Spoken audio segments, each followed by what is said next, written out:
Hello and welcome to Good Deeds. I'm your host, Keith Erickson. Of course, our guest today is Norfolk County Register of Deeds, Bill O'Donnell. We like to see him every quarter here at BCAM, right here at the high school here in Braintree. And Bill, once again, welcome to the set, welcome to the show. Always good to see your smiling face, sir. Well, thanks, Keith, and thanks to BCAM, and thanks to the residents of Braintree for tuning in. And I know there's a lot of issues that affect people. I mean, through the registry, the biggest asset most people have are their homes, and that's what the registry deals with. And the records to their homes are kept at the registry, 649 High Street, and certainly they can go on our website, www.norfolkdeeds and .org to get any information. We always talk statistics. Hold on, before we get it, let's get a little something about you first, because somebody might have not actually seen this show yet, and we want to get to know Bill a little bit. So, Bill, talk to us a little bit of how long you've actually been at the registry, and a little bit about your history and how you ended up there. I've always had an interest in government. I went to school down in Washington, D.C., Georgetown. For 3 years, I had a chance to work in Congressman Moakley's office, which was a great experience in the days of Tip O'Neill and Ronald Reagan and being down there. But I did come home. I grew up in Norwood, Massachusetts. Actually, my dad was a member of Local 369. He centered here in Braintree, climbed poles for the Boston Edison. So I went to Boston College. So I've always had that interest in government and law, and I've tried to combine that. I was an assistant district attorney in Norfolk County for then District Attorney Bill Delahunt, and had a private practice. But I've also been interested in politics. Like many people out here, probably got elected to Norwood Town Meeting, Norwood Planning Board, just like people do here in Braintree, and have been at the registry since 2002. And it kind of combines law. There's a lot of legal issues that come up when you're dealing with the title to people's properties, and that's very important. And there's some some politics to it. Yeah, that's 20. That's 2 decades. It's you know what you've seen, and you know what you're doing down there. Obviously, right? I still try to play hockey, not too well. They're too young, and in the league I'm in, and I still coach. And I always try to preach there's no I in team. So we have a great team down at the registry, a great staff. And what's great is we over the years, I mean, there have been a lot of technological changes. Back in 2002, we didn't even have emails, and the internet was just going. And to see, all the modernization initiatives, it's really because we have a great staff. A great IT staff, and we work together as a team to try to hopefully provide good services to people, because the biggest asset you have is your home. You want to make sure when you sell your home or when you buy your home that all the records are in order. But also, because there's an operational standard we like to impose, and we think we have delivered quality services and innovative services through quality work by the staff and all that. Before we get into the chief information officer situation that you have down there, talk to us a little bit about how the staff and you guys have maintained your excellence through COVID, and are there any changes now that we're coming, quote unquote, out of COVID and some of the restrictions there? Well, in March of 2020, Governor Baker issued the pandemic order, and also issued an order that the registry workers were considered essential workers. And people forget, in 2020, it was a very busy year, and in 2021, a very busy year. And so we're in the pandemic. We were very proud, yes, at the beginning. People forget, but we stayed open and operational every day. We tried to take steps to do social distancing, and knock on wood, we didn't have one, COVID early in the process there. But we were open and operational every day. For instance, in 2001 calendar year, we recorded over 205,000 documents, and we collected over $82 million. And much of that money, some of that money, goes to the state, comes back to the towns and local aid. But also, 19 out of the 28 communities in Norfolk County have Community Preservation Act programs, and we collect those monies, which filter their way back to the town for the Community Preservation Act programs in the towns like Braintree, and I think that's very important. So we're open. And back in June of 2021, we were open. So we were one of the first government agencies to kind of open up, and in part because in Massachusetts, and there were challenges during the COVID, but we did it, and we did it because of technology. With the working closely, and we only have a 2-person IT department. Mm-hmm. We did not miss a day. All those documents got recorded, but we got to remember. In Massachusetts, the law says it's whoever gets to the registry first. So, it's very important that the registry stay open so all these documents and all these monies that by law we have to collect get collected. And some of the stats that we're going to talk about, because on good deeds here. The statistics were very busy through 20 and 21, but we can see in 2022, we have the 3 months, January, February, and March. Sure. They're tracking down. It's a little slower. Now, that's to be expected because January, February, and March, a lot of times aren't the busiest. But when you really compare what's going on, my goodness, for total documents recorded, countywide in 2021, there were 50,935 in that first quarter. Mm-hmm. And in this quarter, 2022 was 35,315. That's down. And actually down 33%. And that was reflected in Braintree as well. Total documents recorded in 2021, January, February, March, was 2,544. In 2022, it was 1,616, down 928 documents, down 36%. And that carries over to deeds. Deeds, countywide, it's funny, countywide they were down 6%, and in Braintree down 6%. So, houses are selling because there's demand, there's a lack of inventory, but there was a drop in total deeds as far as being recorded at the registry. Does that tell you something behind the scenes, or can you look into that crystal ball? Does it mean anything? Like, what? We'll put it in context, I guess. I think January, February, and March, it's always a little slower. Mm-hmm. But January, February, and March of 2022, there's been a drop compared to 2021. Yep. Also, I still think that there is a demand. So, we still hear people saying, "Oh, geez, the house goes on the market. I can't get it. It's going quick." Mm-hmm. But there seems to be less inventory, and certainly these statistics show less sales.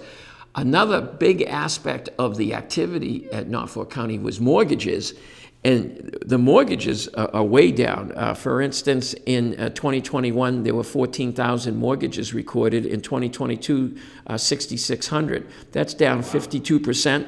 And in Braintree, 766 mortgages in 2021. 349 in 2022, down 54%. And one of the reasons that's happening is the interest rates are creeping up. And I think a lot of people jumped in and refinanced when the rates were 2 and 3 and lower. And now the Fed is increasing, the Federal Reserve is increasing interest rates. So clearly mortgages are dropping down because most people probably have refinanced. Now, there was a little creep in March where mortgages went up, but I think it was people who are in a spot. Maybe they have kids going to college. Maybe they need to renovate their house, and they're like, wait a minute, I better refinance before this goes up a little higher. Yeah. And the other thing we talk about in Braintree, you're lucky. We have a Registry is partnered up with nonprofit groups on foreclosures. So you have NeighborWorks Housing Solutions in neighboring Quincy, but they committed to help anyone countywide. Say that again, because it's called NeighborWorks Housing Solutions, and Quincy Community Action Program. Great. And they're on our website, www.norfolkdeeds.org. And the reason why I mention that is with respect to foreclosures. I mean, the notices, which are the first part of the process, that there's trouble, by law, the lender has to record a notice of foreclosure at the registry. That's the only involvement the registry has in foreclosures. Mm-hmm. But the reason we partnered up was we're trying to help people that are in trouble. But those foreclosures, those notices, it was 31 last year, and it's 56 this first quarter of this year. Now, there were only 4 notices in January, February, and March in Braintree. Mm-hmm. So, Braintree's still a vibrant town, but to those 4 people, it's the biggest thing they're dealing with. So please go to our website, because these nonprofit groups, the NeighborWorks Housing Solutions, Quincy Community Action Program, and even Attorney General Maura Healey, there's links to her office. They have resources available to help people, and also those two nonprofit groups have an educational component. They can give you some advice, to get you through that legal process, but they also try to work with what's going on in your life as far as credit card situations, debts, and trying to work your way out. And sometimes they have that hard conversation that you might have to transition to some type of other housing, not rental rather, as opposed to ownership. Sure. But it's good to get the help, and I hope people get it. There's help out there, let's put it that way, right? So that's good. There is, and as I said, we're fortunate to have these nonprofit groups, that can do that. Hey, we're talking with Bill O'Donnell. He is the Register of Deeds down there in Dedham, and he's got so many little notes, handwritten notes on those couple sheets over there. What else has popped out about over the last couple months that you noticed, not only mortgages going down and deeds going down? Anything else that you want to share? Just as far as, it's business as usual. We're there. We're open. The registry at 649 High Street in Dedham. People are coming in to do the closings, but I think COVID changed a lot of the paradigms on how people operate. In Norfolk County, again, because of having a vibrant IT department, we did electronic recording. We were the first registry in 2017 to do electronic recording of land court documents. There's two types of lands in Norfolk County. So we got statutory authorization, and we put it in place in 2017. Now, we did it because we're just trying to be efficient. And what electronic recording is an attorney, and there's some fine attorneys here in Braintree. They do the closing here in Braintree, and it's been authorized by the state legislature and the federal government that you can transmit the documents to the registry and get recorded, as opposed to physically having to go there. Yeah.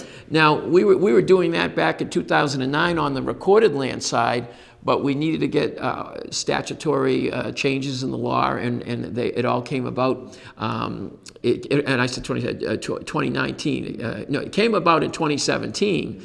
But what happened was electronic recording was just another way of doing things. But good thing we had it, because when COVID and the pandemic hit and people couldn't get physically in the building, we still had a drop box where people could come in and do it the old-fashioned way and drop it off. But people could send the documents in electronically. And the other good thing is we're one of the few registries that go back to year one. Norfolk County started in 1793. We have over 45 million images in an internet library where people could do research back to 1793 on their computer at home or in their business.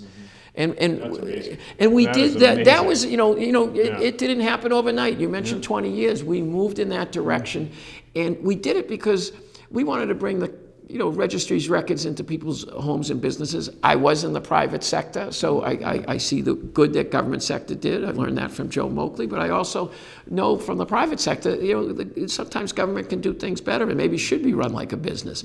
And we try to do it compassionately, but by putting all these things in place, I think we made the registry a more efficient place. And clearly, we were ahead of the game when it came to the pandemic. Because I know some registries, you can only go back to 1976 if you're going to do your research. We have indexes and images back to 1793. Some of the registries don't have. We were the first registry to transcribe our images, because from 1793 to 1900 it was all handwritten. Sure. You can hit a button, the typed version of that handwritten document comes out. And also electronic recording. Not every registry, there's 21 in Massachusetts, can do it. We were the first, and now there's 7. Everyone's trying to get there, but not everyone is. And that's because I think we have vision and we have an IT department. And another example of why we need an IT department, we have these visions, of what we want the place to look like. We were elected to lead the registry, but we need that team. And the registry information technology staff that I've had, and again, it's only 2 people over the years that I've been there, they put things in place. For instance, consumer notification. A lot of the registries are trying to get that in. Norfolk was one of the first to do it. You can sign up and get an email under the consumer notification service so that if some document gets recorded in your name, you get notified of it. And that's important with the fraud and everything that's going on. So you're kind of in a crossroads down there at the registry about your chief information officer not being on staff anymore. Is that correct? Correct. What happened was in 20 years, I've only had 2 chief information officers, quality people. The last one was a graduate of Cornell, and he was retiring. I was happy for him. We worked. We had a 4-month process to replace the outgoing registry chief information officer. And 2 county commissioners, Commissioner Joe Shea and Commissioner Peter Collins, voted against it 2-1 back on June 30th, 2021. And since then, it's just been this political quagmire because back then, and I said it in June, and I'll say it again, there is a need for the registry to keep its on-site IT department. First of all, we talked about records. Right. Your home, my home, depend on the records at the registry. And if you don't think those records could be jeopardized with cybersecurity and hackers and ransomware, well, that's why you need a vibrant IT staff. And that position, there's a history to it, but right now we don't have it. And as a matter of fact, in April, I went before them again to try to get a permanent, registry CIO. And now this fight continues because it's now in the advisory board. For whatever reason, the county commissioners, I believe they made an unsound decision. We need to keep the IT staff. And don't go by my say-so. I have a letter here from Tim Quirk, just by way of background. By way of introduction, this was to the county commissioners. My name is Tim Quirk, and I am the founder and president of Quirk Associates, a title examination firm. We're headquartered in Dedham and have been examining titles across Massachusetts since 1987. Given our history and breadth of services across Massachusetts, we've had the opportunity to work with every county in their respective digital record systems. For at least the past 20 years, we have always considered Norfolk County to be the best-run registry in the state. I believe the difference between the Norfolk experience and other counties is directly attributable to the dedicated on-site registry IT department. I fear that without the on-site registry IT department and its permanent registry CIO, Norfolk County will see a degradation of services that we experience in other counties. I respectfully request that you maintain these resources at the Norfolk Registry. Another letter from the president of the Massachusetts Association of Land Surveyors and Civil Engineers, Mr. Bremser.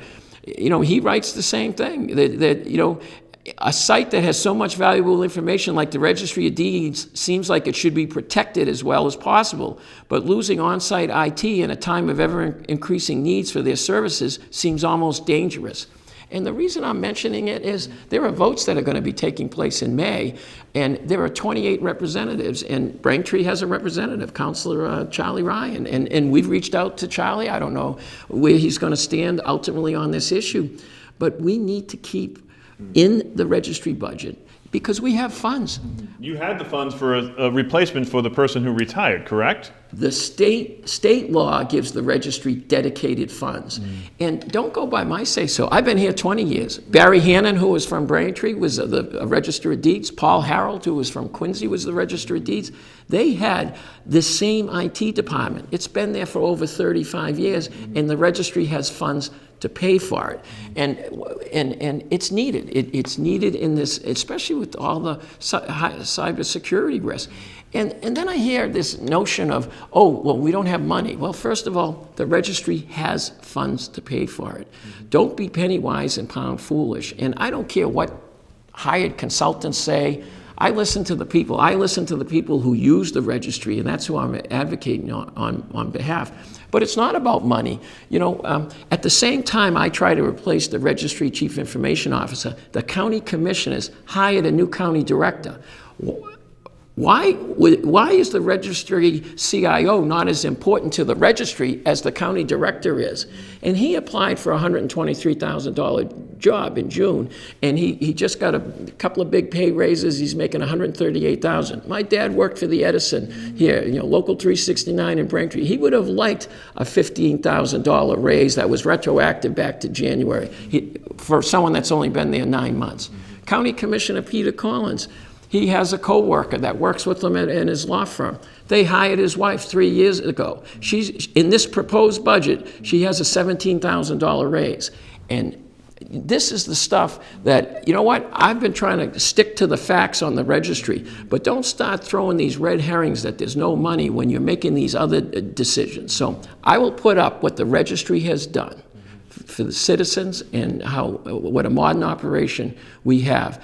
And it's because it's not a big department, it's only 2 people. Right. And now we have one, and he's running around. I mean, in my 20 years, I always had coverage. If someone was on vacation, the other person was there. We always had coverage.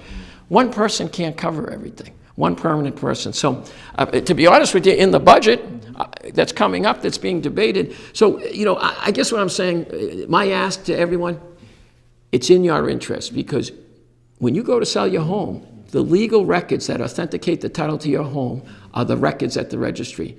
Don't let that be jeopardized because there's no IT department, or or we don't have someone on site. If somebody wants to say something about that and maybe make their voice said, like these 2 gentlemen, who do they write to? Well, who do they get in contact with? That seems they've been writing to the county commissioners, and that it is what it is. Mm-hmm. But now the county is putting it into the budget process. I don't know, it's probably unfair to someone like Charlie Ryan for them to now get this thrown at them.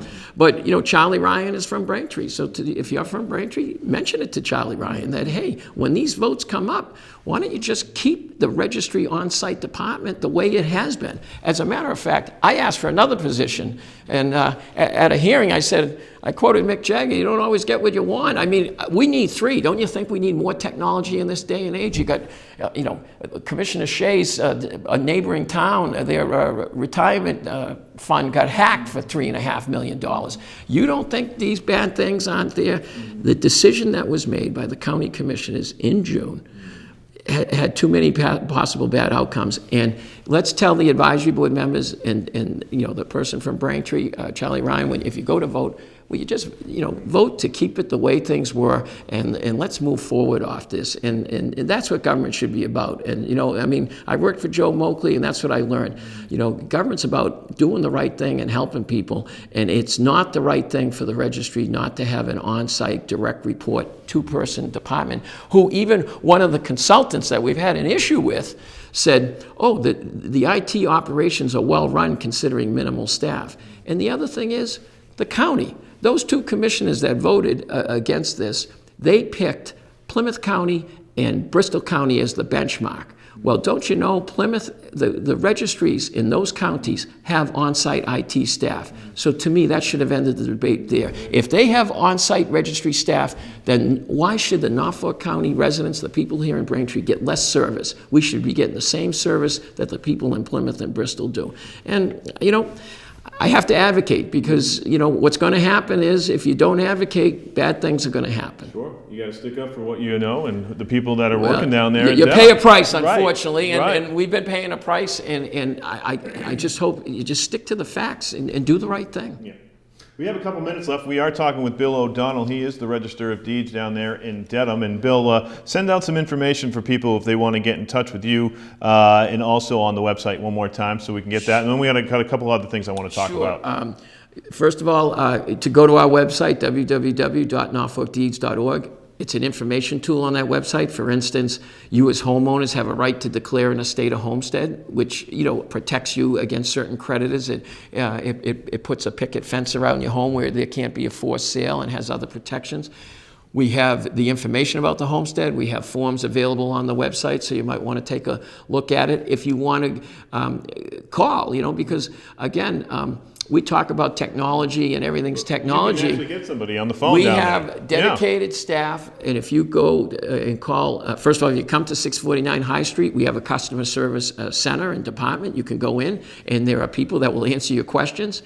But we have a number, 781-461-6101, where you can call if you have any questions. And if you want to email me directly, it's Register O'Donnell, ODONNELL, @norfolkdeeds.org, and you can email if you have any issues. Are you still doing outreach? Are you still doing outreach We're now? still, there are a couple of pre-pandemic groups. you were going out We and went all the time. Braintree was great. The mayor was great. We always would have the offices there. But I'll tell you, the focus has been this IT. First of all, it was the pandemic. Yep. And then we do have some people at the staff who have some, compromised situations which may prevent them from, wanting to be out there. Sure.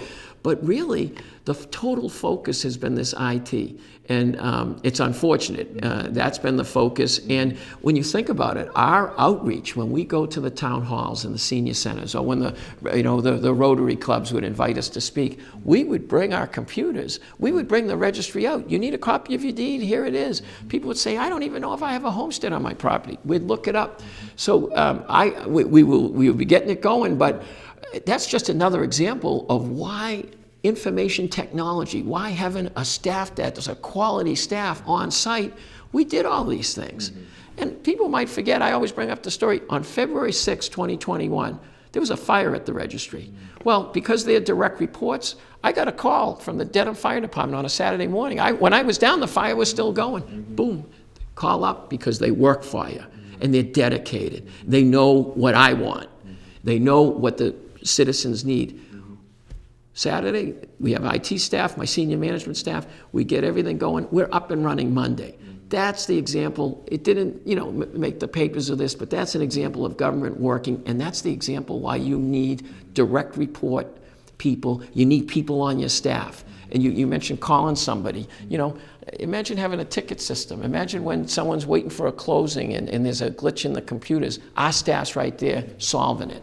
I don't care if we have to even call up down the street. That's not how the registry is rolled for the 20 years I've been there, and it's not how it's rolled back to Barry Hannon. It's always been known as, one of the best, if not best, registries, and not to have an IT department is just, the residents in Norfolk County deserve better than that. 2017 Register of the Year. That's you. Yeah, that is you. 2017. Again, a lot of great colleagues, and I've appreciated my colleagues out there. There are 21 registries, and it's great to get recognition, and some of it was, part of that electronic recording we talked about, because a couple of us got the legislation through. Legislation had to get passed. It got signed into law by Governor Baker that allowed us to do electronic recording on the land court side, and then to actually put it in place. So no, it was nice to get that honor, and it probably was because of that whole electronic recording thing we talked about. But the registers have been great, and they've been very helpful. And you know what? All of them, to a T, have saying, I can't believe, with everything that Norfolk County is known for, that they're trying to, take away an on-site registry IT department and not allow you to keep what's been there for years. So we got it's about great. 30 seconds left. If you could knock off, in a couple words, a couple things that people should do to help protect their property. Homestead Act, and what else? Well, I'd say the Homestead Act, and also, hey, make sure your mortgages get discharged. Okay, you can check online for that, or call the customer service, and they'll help you. Perfect. Discharge and homestead, two key words we know. Bill, thanks again. Keith, thank you. And again, thanks to BCAM. We really appreciate it. No problem. Hey, that was it. That's Good Deeds with Bill O'Donnell. Until next time, I'm your host, Keith Erickson.